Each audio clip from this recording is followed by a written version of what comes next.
நம்ம குழந்தைங்களுக்கு ஏதாவது ஆச்சுன்னா நான் செத்துருவேன். எனக்கு ரொம்ப பயமா இருக்கு. இல்ல நீ டென்ஷன் ஆகாத. நான் இருக்கிறப்போ அந்த நித்யாவால நம்ம குழந்தைய ஒண்ணும் பண்ண முடியாது. நீ டென்ஷன் ஆகாம இரு. பத்திரமா உன்னை பாத்துக்கோ. நான் உனக்கு குடிக்க ஜூஸ் கொண்டு வரேன். ஓகே?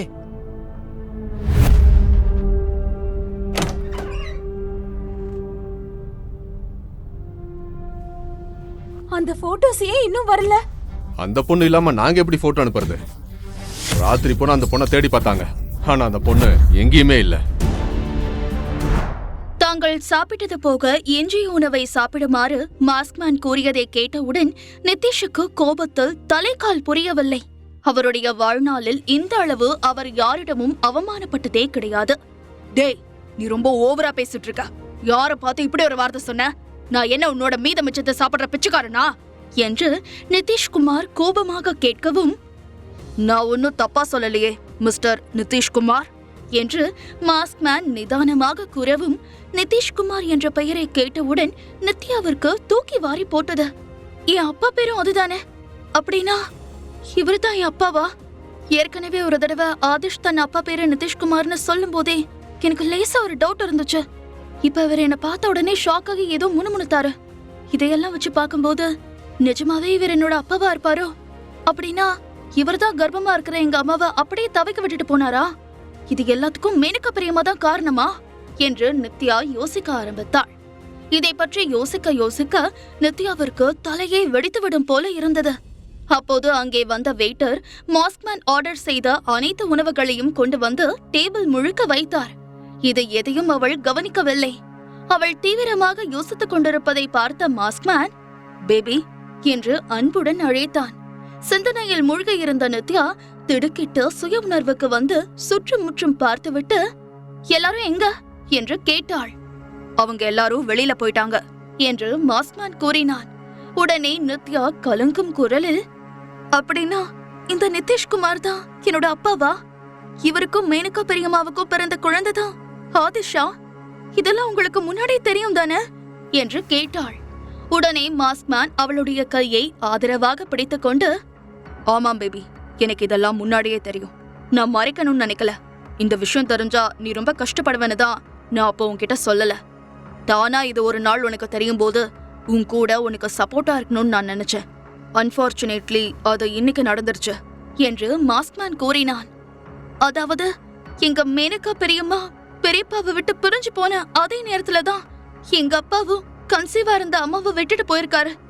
அப்படின்னா அதுக்கு முன்னாடியே அவங்க 2 பேருக்கும் தொடர்பு இருந்திருக்குன்னு தானே அர்த்தம் என்று நித்யா கேட்கவும், அதை கன்ஃபார்மா நம்மளால சொல்ல முடியாது. இதுக்கான பதில சம்பந்தப்பட்டவங்க தான் சொல்லணும்.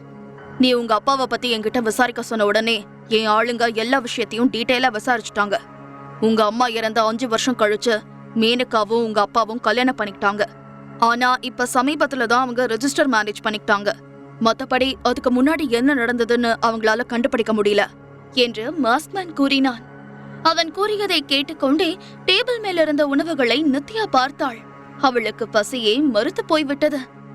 சின்ன வயசுல இருந்தே என் அப்பாவும் அம்மாவும் இறந்து போயிட்டாங்கன்னு தான் நினைச்சிட்டு இருந்தேன். ஆனா இப்ப கொஞ்ச நாளைக்கு முன்னாடிதான் குணா பெரியப்பா அப்பா உயிரோடு இருக்கிற விஷயத்த சொன்னாரு. அப்பவே அப்பாவை பார்க்கணும்னு, அவர்கிட்ட பேசணும்னு எனக்கு அவ்வளவு ஆசையா இருந்துச்சு. அப்பா கூட அம்மாவை விட்டு அப்பா பிரிஞ்சு போனதுக்கு கண்டிப்பா ஏதாவது ஸ்ட்ராங்கா ஒரு ரீசன் இருக்கும்னு தான் நினைச்சேன். ஆனா அவர் இப்படி அம்மாவுக்கும் எனக்கும் துரோகம் பண்ணுவாருன்னு நான் நினைச்சே பார்க்கல. இந்த விஷயம் பெரியப்பாவுக்கு தெரிஞ்சா அவர் இதை எப்படி எடுத்துப்பாருன்னு என்னால யோசிச்சு பார்க்க கூட முடியல என்று நித்யா மனதிற்குள் நினைத்து கொண்டு அப்படியே உட்கார்ந்திருந்தாள். அப்போது மாஸ்க்மேன் ஒரு கிண்ணத்தில் இருந்த சிக்கன் சூப்பை ஒரு ஸ்பூன் எடுத்து அவளுக்கு ஊட்டிவிட போனான். ஆனால் அவள் வேண்டாம் என்று மறுக்கவும், உன்னோட நிலைமை எனக்கு புரியுது பேபி. ஆனா இப்ப நீ தனி ஆள் இல்ல. உன் வயித்துல ஒரு ஜீவன் இருக்கு. நீ பட்டினி இருந்தா பாப்பாவுக்கும் பசிக்கும் இல்லையா? கொஞ்சமாவது இத சாப்பிடு என்று சொல்லி வற்புறுத்தி அவளுக்கு ஊட்டிவிட்டான். வேற வழி இல்லாமல் அவனுக்காக அவள் கொஞ்சம் சாப்பிட்டாள். சாப்பிட்டு முடித்ததும் அவர்கள் இருவரும் மீண்டும் தங்களுடைய அறைக்கு வந்தார்கள். இன்று இரவு நித்யாவிற்கு தூக்கமே வரவில்லை. புரண்டு புரண்டு படுத்தவள் விடியற்காலைதான் தூங்க ஆரம்பித்தாள். அடுத்த நாள் காலை எழுந்திருக்கும் போது அவளுக்கு தலையை சுற்றுவது போல இருந்தது. ஆனாலும் சமாளித்துக் கொண்டு மாஸ்க்மேனுக்காக அவள் டிஃபன் செய்ய கிச்சனுக்கு போனாள். ஆனால் அவளால் முடியவில்லை. வயிற்றை புரட்டி கொண்டு வர முடியாமல் அப்படியே கிச்சனில் உட்கார்ந்து விட்டாள். நித்யாவிற்கு அருகில் வந்த மாஸ்க்மேன் அப்படியே அவளை மெதுவாக தூக்கி அலுங்காமல் குலுங்காமல் பெட்டில் படுக்க வைத்தவன் அவளுடைய தலையை ஆறுதலாக வருடி கொடுத்த, பேபி, நீ எதுவும் செய்ய வேண்டாம், பேசாம படுத்து ரெஸ்ட் எடு. நீ இன்னைக்கு ஹாஸ்பிட்டல்ல இருக்கிற உங்க பெரியப்பாவை பார்க்கவும் போக வேண்டாம். அங்க இருக்கிற சிஸ்டர் கிட்ட சொல்லி நான் அவரை கவனிச்சுக்க சொல்றேன். அதோட மேனகாவும் நிதிஷும் ஹாஸ்பிட்டலுக்கு போனாலும் அவங்க உங்க பெரியப்பா இருக்கிற ரூமுக்குள்ள போக முடியாத அளவுக்கு நான் பாத்துக்கிறேன் என்று கூறினான். அவன் கூறியதை கேட்ட நித்யாவால் தலையை மட்டுமே அசைக்க முடிந்தது. அவள் மனம் முழுக்க ஏதேதோ உணர்ச்சிகளால் கொந்தளித்துக் கொண்டிருந்தது. அவள் முகத்தில் இருந்தே அவள் மனதில் இருப்பதை புரிந்து கொண்ட மாஸ்க்மேன், நான் ஜெனிக்கு கால் பண்ணி வர சொல்றேன் என்று சொல்லிவிட்டு கிளம்பினான். அவன் சென்ற சிறிது நேரத்திலேயே ஜெனி வந்துவிட்டாள். காலிங் பெல் சத்தம் கேட்கவும் படுத்திருந்த நித்யா மெதுவாக எழுந்து சென்று கதவை திறந்தாள். வெளியில் கொட்டாவி விட்டுக்கொண்டு நைட் ட்ரெஸ்ஸில் நின்று கொண்டிருந்தாள் ஜெனி. என்ன இவ இப்படி பாதி தூக்கத்துல வந்து நிக்கிறா என்று நித்யா அவளை ஆச்சரியத்துடன் பார்த்து கொண்டிருக்க, நித்யாவை ஒதுக்கிவிட்டு உள்ளே நுழைந்த ஜெனி நேராக பெட்டில் சென்று விழுந்தவள், உன் ஆளுக்கு கொஞ்சம் கூட மனசாட்சியே கிடையாதாடி. விடிய காலை 8 மணிக்கெல்லாம் கால் பண்ணி உடனே வான்னு சொல்றாரு. பாதி தூக்கத்துல நான் எந்திரிச்சு வந்தேன் தெரியுமா என்று ஜெனி முகத்தை தூக்கி வைத்துக் கொண்டு புலம்பினாள். சாரிடி, என்ன நினைச்சு அவர் ரொம்ப ஃபீல் பண்றாரு, அதனாலதான் என்று நித்யா சொல்லவும் உடனே ஒரு கையை உயர்த்தி, பரவாயில்ல பரவாயில்ல, நீ எப்பவும் ரெகுலரா ஒரு காளான் சூப் செய்வல்ல, அந்த சூப்பை குடிச்சா போதும், நான் ஃப்ரெஷ் ஆயிடுவேன் என்று ஜெனி கூறினாள். அவள் கூறியதை கேட்டு புன்னகைத்த நித்யா, சரிடி, நீ கொஞ்ச நேரம் படுத்து தூங்க, நான் போய் உனக்கு காளான் சூப் செஞ்சு எடுத்துட்டு வரேன் என்று சொல்லிவிட்டு நித்யா கிச்சனுக்கு கிளம்பினாள். திடீர் என்று எழுந்து உட்கார்ந்த ஜெனி, சூப்பெல்லாம் அப்புறம் செய்யலாம், முதல்ல இங்க வா என்று கூறி நித்யாவை இழுத்து தன் பக்கத்தில் உட்கார வைத்துக் கொண்டவள், இங்க என்ன நடக்குதுன்னு உனக்கு எப்ப தெரிஞ்சாகணும். திடீர்னு உனக்கு என்ன ஆச்சு? உன் ஆளு எதுக்கு என்ன உடனே இங்க வர சொன்னாரு? கூடிய சீக்கிரமே அந்த டப்பா மண்டியம் பிரகாஷுக்கும் அடங்க பிறாரி அக்ஷயாவுக்கும் கல்யாணம் நடக்க போகுதுன்னு எங்க அப்பா நேத்து தான் சொன்னாரு. ஒருவேளை இந்த விஷயம் தெரிஞ்சுதான் உனக்கு உடம்பு சரியில்லாம போயிடுச்சா? இத நினைச்சு நீ ஏண்டி வருத்தப்படுற என்று ஜெனி கேட்டாள். இல்லடி, அப்படியெல்லாம் எதுவும் இல்ல என்று நித்யா உறுதியான குரலில் சொல்லவும், நல்ல வேளை நீ இல்லன்னு சொன்ன. நீ மட்டும் ஆமான்னு சொல்லி இருந்தான்னு வச்சுக்கோ, உன் மூளைய கிளீன் பண்றதுக்கு நான் ஒரு சோப்பும் பிரஷும் எடுத்துட்டு வந்திருப்பேன் என்று கூறிய ஜெனி மீண்டும் படுக்கையில் படுத்து 2 கைகளையும் தலைக்கு பின்னால் வைத்துக் கொண்டு ஒரு காலை முழங்காலுக்கு முட்டு கொடுத்து ஒரு கழித்து படுத்துக் கொண்டவள் அந்த வீடு முழுவதும் கண்களை சுழல விட்டாள். பிறகு, நித்யா, எனக்கு ஒரு டவுட். நான் நிறைய படத்துலயும் சீரியல்லையும் பாத்திருக்கேன். கன்சீவா இருக்கிறவங்க தலை சுத்தி மயக்கம் போட்டு விழுவாங்க, அப்புறம் அடிக்கடி வாமிட் பண்ணுவாங்க. அதே மாதிரி உனக்கும் காலையில எழுந்த உடனே மார்னிங் சிக்னஸ் ப்ராப்ளம்லாம் வருதா என்று ஜெனி கேட்கவும், இல்லடி, டெய்லிலாம் அப்படி ப்ராப்ளம் வரல, எப்பவாவது இருக்கு என்று நித்யா கூறினாள். அப்படியே இருந்தாலும் உனக்கு ஒன்னும் பிரச்சனை வராது, நீ வேணா பாரு, அதுக்கும் நம்ம ஹீரோ ஏதாவது பிளான் வச்சிருப்பாரு என்று ஜெனி கூறினாள். அவளை பார்த்து தன் புருவங்களை உயர்த்திய நித்யா, என்னடி சொல்ற, இதெல்லாம் உனக்கு எப்படி தெரியும் என்று கேட்கவும் பம்பரம் போல கண்களை சுழற்றிய ஜெனி, ஆமா, இது பெரிய ராக்கெட் சயின்ஸ் பாரு, உன் ஆளுதான் உன்னை தாங்குன்னு தாங்கிட்டு இருக்காரே. அந்த பிரகாஷ் கிட்ட இருந்து நீ பட்ட கஷ்டத்துக்கெல்லாம் இப்ப கடவுள் உனக்கு ஒரு நல்ல வழியை காட்டியிருக்காரு என்று கூறியவள் ஒரு தலையணையை எடுத்து தன்னுடைய மார்போடு வைத்து அணைத்துக் கொண்டு, எனக்கும் இந்த மாதிரி ஒரு லவர் இருந்தா நல்லா இருக்கும். கண்டிப்பா நான் மாஸ்க்மேன் மாதிரி ஒருத்தனை தான் லவ் பண்ணி கல்யாணம் பண்ணிப்பேன்.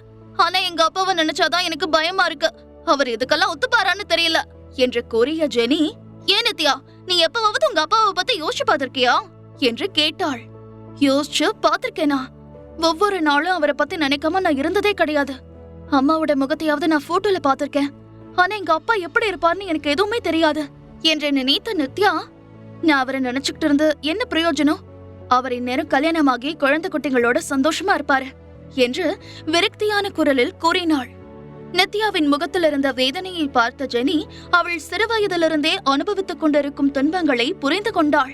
சரிடி, கொஞ்ச நாளுக்கு முன்னாடிதான் உங்க அப்பா ஏதோ ஒரு ஃபாரின் கண்ட்ரில இருக்கிறதா சொன்னியே, அவர் இப்ப எப்படி இருக்காரு, என்ன பண்ணிட்டு இருக்காருன்னு நீ ஏதாவது விசாரிச்சியா என்று ஜெனி கேட்கவும், இல்லடி, கர்ப்பமா இருக்கிற எங்க அம்மாவை இங்க தனியா தவிக்க விட்டுட்டு போன அவரு திரும்பி வரவே இல்ல. எங்க அம்மாவை வேண்டாம்னு தூக்கி எறிஞ்சிட்டு போன அவரை நான் எதுக்காக தேடணும்? அது மட்டும் இல்லாம இவ்ளோ வருஷமா அவர் கல்யாணம் பண்ணிக்காம தனியாவா இருக்க போறாரு. கண்டிப்பா இந்நேரம் வேற யாரையாவது கல்யாணம் பண்ணிக்கிட்டு குழந்தை குட்டியோட சந்தோஷமா இருப்பாரு. நான் அவரை தேடி போய் தேவையில்லாம லைஃப்ல பிரச்சனை ஏற்படுத்த விரும்பல என்று நித்யா கூறினாள். நித்யா கூறியதை கேட்ட ஜெனியால் எதுவும் சொல்ல முடியவில்லை. அதே நேரம் பிரகாஷின் வீட்டில் நிதிஷ், மேனகா, ஆதிஷ் மூவரும் தங்களுடைய வீட்டிற்கு செல்ல கிளம்பிக் கொண்டிருந்தார்கள். அப்பொழுது அங்க வந்த வசுந்தரா, சம்பந்தி, பொதுவா மாசமா இருக்கிற பொண்ணுங்க அம்மா கூட இருக்கணும்னு ஆசைப்படுவாங்க. நீங்களும் உங்க பொண்ண பார்த்து ரொம்ப நாள் ஆகுது. அதனால அக்ஷயாவை கொஞ்ச நாளைக்கு உங்க வீட்டுக்கு அழைச்சிட்டு போய் வச்சுக்கோங்களேன் என்று கூறினாள். வசுந்தரா கூறியதை கேட்டவுடன் அக்ஷயாவிற்கும் மிகவும் சந்தோஷமாக இருந்தது. கொஞ்ச நாட்கள் தன்னுடைய அம்மாவுடன் சேர்ந்து இருக்கலாம் என்று அவள் மிகவும் ஆசைப்பட்டாள். ஆனால் மேனகா இதற்கு ஒப்புக்கொள்ளவில்லை. இல்ல சம்பந்தி, அதெல்லாம் சரியா வராது. அக்ஷயா இப்ப உங்க வீட்டு வாரிசு சுமந்துட்டு இருக்கா. அதோட கூடிய சீக்கிரமே உங்க பையனுக்கும் அக்ஷயாவுக்கும் கல்யாணம் நடக்க போகுது. இந்த நேரத்துல நான் அவளை எங்க வீட்டுக்கு கூட்டிட்டு போனா நமக்குள்ள ஏதோ பிரச்சனை. அதனாலதான் அக்ஷயாவை நான் இங்க இருந்து கூட்டிட்டு போயிட்டேன்னு 4 பேரு 4 விதமா பேசுவாங்க. அதனால அவ இங்கே இருக்கட்டும் என்று மேனகா நாசுக்காக மறுத்து விட்டாள். அட அட அட, எங்க அம்மாவுக்கு தான் என் மேல எவ்வளவு அக்கறை என்று மனதிற்குள் புலம்பிய அக்ஷயா முகத்தை தூக்கி வைத்துக் கொண்டு அங்கிருந்து சென்று விட்டாள். பிரகாஷ் இவர்களை கண்டுகொள்ளாமல் டிவி பார்த்து கொண்டிருந்தார். வேறு வழியில்லாமல் வசுந்தரா தான் அவர்கள் மூவரையும் வாசல் வரை சென்று வழி அனுப்பி வைத்தாள். வீட்டிற்குள் வந்து அவள் நேராக பிரகாஷிடம் சென்று, டே பிரகாஷ், கொஞ்சம் என் கூட வாடா, நான் உன்கிட்ட கொஞ்சம் தனியா பேசணும் என்று கூறினாள். உடனே பிரகாஷ் எழுந்து வசுந்தராவை பின்தொடர்ந்து கெஸ்ட் ரூமிற்கு சென்றார். முகத்தை தூக்கி வைத்துக் கொண்டு பால்கனியில் நின்று கொண்டிருந்த அக்ஷயாவை அவர்கள் இருவரும் கண்டுகொள்ளவே இல்லை. இதை பார்த்த அக்ஷயாவின் கோபம் இன்னும் அதிகரித்தது. அவள் வேகமாக அங்கிருந்து தன்னுடைய அறைக்கு சென்று படார் என்று கதவை சாத்திக் கொண்டாள். உடனே வசுந்தரா திடுக்கிட்டு திரும்பி பார்க்கவும், அவ கிடக்கிறா, விடுமா என்று சொல்லிவிட்டு பிரகாஷ் அவளை அழைத்துக் கொண்டு கெஸ்ட் ரூமிற்கு வந்தார். சொல்லுமா, இப்ப என்கிட்ட நீ என்ன பேசணும் என்று பிரகாஷ் கேட்கவும், கட்டிலில் வந்து உட்கார்ந்த வசுந்தரா, அப்பாடா, இப்பதான் எனக்கு நிம்மதியா இருக்கு. இந்த மேனகா எப்ப வீட்டை விட்டு போவான்னு போயிடுச்சு. இந்த அக்ஷயா ஏன் இப்படி இருக்கான்னு இப்பதான் புரியுது. தாய போல பிள்ளை நூல போல சேலன்னு சொல்லுவாங்க. அது இவ விஷயத்துல சரியா இருக்கு. தாய்க்கு புள்ள தப்பாம வந்து பிறந்திருக்கா என்று வசுந்தரா சொல்லவும், ஏமா என்ன ஆச்சு, அக்ஷயாவோட அம்மா நல்லா தானே பேசுறாங்க என்று பிரகாஷ் கேட்கவும், ஆமாண்டா, நீதான் மெச்சிக்கணும். வெளியே அப்படியே அழகா மானே தேனேன்னு சிரிச்சு சிரிச்சு பேச வேண்டியது. ஆனா உள்ளுக்குள்ள அம்புட்டும் விஷம். வாழைப்பழத்துல ஊசி ஏத்துற மாதிரி அந்த அம்மா பேசுற பேச்சு இருக்கே, அப்பப்பா, அந்த மேனகா கிட்ட என்ன இருக்கு சொல்ல. அழகோ அந்தஸ்தோ ஃபேமிலி பேக்ரவுண்டோ எதுவும் சொல்லிக்கிற மாதிரி கிடையாது. ஆனாலும் அவ்வளோ பெரிய மனுஷனை இனிக்க இனிக்க பேசி வளைச்சு போட்டிருக்கா என்று வசுந்தரா கூறினாள். இந்த அக்ஷயா மட்டும் என்ன, அப்படியே அவங்க அம்மா மாதிரியே தான். இப்படி பேசி பேசிதான் இவ என்ன மயக்கி என்னை ஏமாத்தி வீட்டுக்குள்ள வந்துட்டா. இவ வெள்ளத்தோலை பார்த்து நான் கவுந்துட்டேன். இப்பதானே தெரியுது, அவ்வளவும் லேயர் லேயரா மேக்கப். இப்ப இவ சாயம் வெளுத்து போய் கருவாச்சி மாதிரி இருக்கா. எனக்கு அவளை பார்க்கவே பிடிக்கலமா என்று பிரகாஷ் முகத்தை சுளித்துக் கொண்டு கூறினான். அவன் கூறியதை கேட்ட வசுந்தராவின் முகம் மாறியது. முழு கதையையும் கேட்டு மகிழ பாக்கெட் FM APP டவுன்லோட் செய்யுங்கள். லிங்க் டிஸ்கிரிப்ஷனில் கொடுக்கப்பட்டுள்ளது.